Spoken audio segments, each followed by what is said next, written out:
Hello दोस्तों, IP के according अब हम लोग बात करने वाले हैं डेटा फ्रेम के एट्रीब्यूट्स को लेकर के। तो डेटा फ्रेम हम लोग अभी तक बना करके देख चुके हैं, अलग अलग बहुत सारे तरीकों से हमने डेटा फ्रेम बना के देखा है। अब हम लोग बात करेंगे कि उसके साथ हम लोग कौन कौन से एट्रीब्यूट्स और यूज कर सकते हैं। दोस्तों, अगर आप लोगों ने इस चैनल को अभी तक सब्सक्राइब नहीं किया तो कर लीजिए, क्योंकि जितने भी इंपॉर्टेंट वीडियोस हैं आपके आईपी से लेकर के, और अगर मैं बात करता हूं दूसरे जो सब्जेक्ट्स है जैसे कि सीएस है, आईटी है और दूसरे जो भी सब्जेक्ट्स हैं, उन सभी के वीडियो दोस्तों इसी चैनल पर आने वाले हैं। तो अगर आप लोगों ने अभी तक चैनल सब्सक्राइब नहीं किया तो आप इसको सब्सक्राइब जरूर कर लीजिए।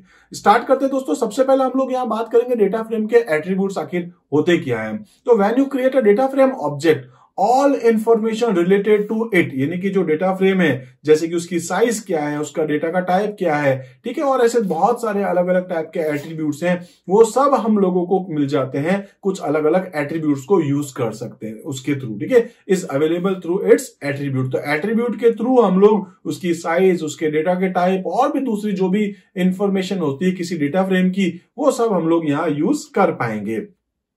You can use this attribute in the following format to get information about the data frame object। तो कौन कौन से हैं वो भी हम लोग देख लेते हैं। आपको क्या लिखना पड़ेगा दोस्तों, डेटा फ्रेम का नाम जो भी आपका, जैसे कि अपन ने अभी तक देखा होगा obj1, तो obj1 डॉट और उसके बाद आपको बताना होगा उसका एक एट्रीब्यूट का नाम। तो बहुत सारे अलग अलग एट्रीब्यूट नेम है जो मैं आपको आगे वाली स्लाइड में टेबल्स के थ्रू बताने वाला हूं। तो दोस्तों आप यहां पर देखेंगे अपने पास एक आता है इंडेक्स, ठीक है, क्या नाम है इसका, इंडेक्स। ये क्या करेगा, द इंडेक्स, यानी कि रो लेबल्स जो हैं वो ये आपको शो करेगा। यानी कि जो हमने देखा था इससे पहले भी कि हम अपने हिसाब से भी कस्टमाइज कर सकते हैं अपने इंडेक्सेस को, यानी कि 0 1 2 3 4 जो होता है वैसे भी, और अगर आप चाहें तो अपने हिसाब से भी इसको कस्टमाइज कर सकते हैं। तो वो इंडेक्सेस जो है वो आप यहां पर यूज कर सकते हैं। इसी टाइप से अगर आप कॉलम्स लिखेंगे तो दोस्तों आपको क्या मिलेगा, the column label of the data frame.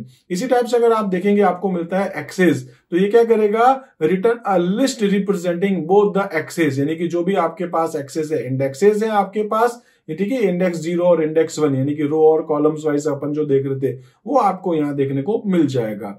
ऐसे डी टाइप क्या करेगा, तो डेटा का टाइप ये आपको रिटर्न करेगा। अगर साइज के बारे में बात करेंगे तो ये आपको बताएगा उसकी size, return N integer representing the number of elements in the object, इसके अंदर कितने एलिमेंट्स हैं ये आपको बताता है।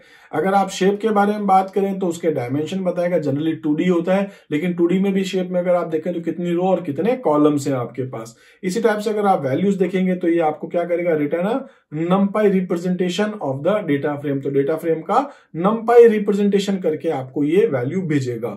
इसी टाइप से आप एम्प्टी चेक कर सकते हैं, तो ये बताएगा indicate whether data frame is empty, अगर वो एम्प्टी है तो ये बताएगा। और अगर आप एंडिम करेंगे तो नंबर ऑफ डायमेंशन आपको बताएगा, ठीक है। इसी टाइप से अगर आप देखेंगे टी क्या कर देगा, ट्रांसपोज कर देगा इंडेक्स एंड कॉलम्स के बीच में, उसको जो है ट्रांसपोज कर देगा, यानी कि कॉलम की जगह आप इंडेक्स और इंडेक्स की जगह आप कॉलम्स देख सकते हैं। इसको एक एक करके देख लेते हैं दोस्तों। सपोज कि यहां पर अपन ने बना रखा है सेल्स और मार्केटिंग को यूज करते हुए एक, कह सकते हैं एक डेटा फ्रेम है जिसमें मैंने क्या कर रखा है, इस टाइप से हमारे पास इसके अंदर 2 कॉलम्स है, एक का नाम है अपने पास सेल्स और एक का नाम है अपने पास मार्केटिंग, और यहां पर हमारे पास उसकी कुछ इंडेक्सेस हो सकती है, ठीक है। तो जैसे नेम है अपने पास यहां पर, तो यहां अपन क्या मान के चल रहे हैं भाई, क्या है अपने पास यहां पर नेम है, और ये है अपने पास में नेम विनय, इसकी जो अपने पास एज और जो भी जेंडर वगैरह जो भी है अपने पास वो हम लोग लिख सकते हैं, ठीक है। इसी टाइप से यहां पर फिर से नेम है, एज है और सेक्स जो भी आप लिख रहे हैं, मेल फीमेल कुछ भी, और आप उसको प्रिंट करके देखेंगे तो आपके सामने इस तरीके से आ जाएगा। सेल्स और मार्केटिंग का जो डेटा है इस तरीके से आपको देखने को मिलेगा। अब इसके ऊपर हम क्या क्या काम कर सकते हैं, ठीक है, तो वो हम लोग देखने वाले हैं। कुछ एट्रीब्यूट है, जैसे अगर आप लिखते हैं obj1.index, तो ये क्या करेगा, उसका जो इंडेक्सेस था, जैसे क्या था आपके पास नेम, एज और सेक्स, ठीक है, यानी कि इंडेक्स, मैंने आपसे कहा था एक इंडेक्स है, एक आपके पास कॉलम है, तो रो के जो आपके पास लेबलिंग है वो आपको दिखाता है इंडेक्स।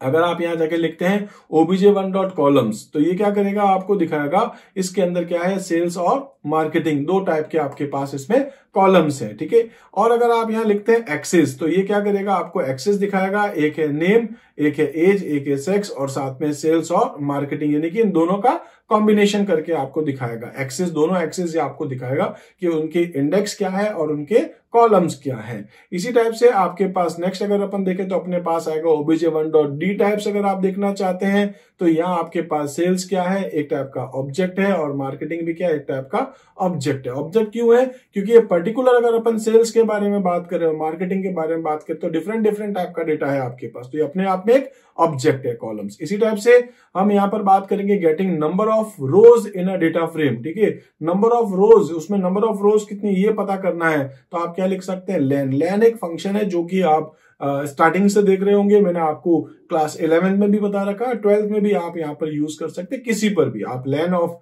अगर सपोज की कोई स्ट्रिंग पास करते हैं, कोई लिस्ट पास करते हैं या कोई टपल पास करते हैं तो सभी की लेंथ जो है वो आपको ये रिटर्न कर देगा। तो सिमिलरली आप यहाँ पर डेटा फ्रेम ऑब्जेक्ट पास करेंगे तो ये भी आपको क्या कर देगा, return the number of rose in a data frame. ठीक है, इसी टाइप से आपको क्या लिखना पड़ेगा, आप लिखेंगे लेंथ ऑफ obj1, तो ये आपको रिटर्न कर देगा उसकी लेंथ। सिंपल है। इसी टाइप से अगर आप ये काउंट करना चाहते हैं, count of non NA value, ठीक है, तो आपके पास नॉन NN वैल्यू क्या है, मतलब नॉट अ नंबर वैल्यूज कौन कौन सी ये नहीं है, ये अगर आप देखना चाहे तो आप देख सकते हैं। सिंपल सा आप क्या लिखेंगे, एक फंक्शन है दैट इज काउंट। ठीक है, like series you can use count function with data frame to get the count of non NaN value. ठीक है, नॉन NaN वैल्यूज अगर आप देखना चाह रहे हैं तो उसके लिए आप यहां पर क्या कर सकते हैं, काउंट फंक्शन को यूज कर सकते हैं। ठीक है, बट यहां पर एक चीज आपको ध्यान रखनी है, if you do not pass any argument, या फिर अगर आपने पास किया पास ऑफ 0, ठीक है, यानी कि आपने क्या कर दिया उसके अंदर 0 पास किया है, जो कि डिफॉल्ट भी आपके पास 0 ही होता है। ठीक है, then it returns count of non NN value. ठीक है, तो यहां पर ध्यान रखेंगे कि नॉट अ नंबर वैल्यू ये आपको दिखा रहा है। ठीक है, और अगर आप यहां पर देखेंगे नेक्स्ट, ठीक है, जैसे इस तरीके से obj काउंट अगर आप कर रहे हैं, अगर आपने कुछ भी पास नहीं किया तो बाय डिफॉल्ट क्या है, वो आपके पास 0 ही है। ठीक है, लेकिन अगर आप इसके अंदर पास कर देंगे आर्ग्यूमेंट एज 1, तो ये क्या कर देगा, ये काउंट करेगा non NN value for each row, हर रो के हिसाब से आपको करके दिखाएगा। इसी टाइप से ट्रांसपोजिंग के बारे में बात करते हैं तो अपने पास क्या हो गया कि जो भी आप इसके अंदर वैल्यूज पास करेंगे, सपोज आपके पास यहां पर जो है वो कॉलम्स 2 थे और रो अपन ने यहां पर सपोज 4 कर रखी थी, तो इसको उधर और इसको इस तरफ आपको दिखा देगा। ठीक है, ट्रांसपोज कर देगा। सिंपल है, obj1.t अगर आप लिखेंगे तो उस तरीके से आपका आउटपुट जो है वो चेंज हो जाएगा, यानी कि रो बन जाएंगे कॉलम्स और कॉलम बन जाएगी रोज बन जाएंगी। ठीक है, ऐसे अगर आप देखें numpy representation of data frame, ठीक है, तो वो कैसे बन रहा है आपके पास, you can represent the value of a data frame object in numpy।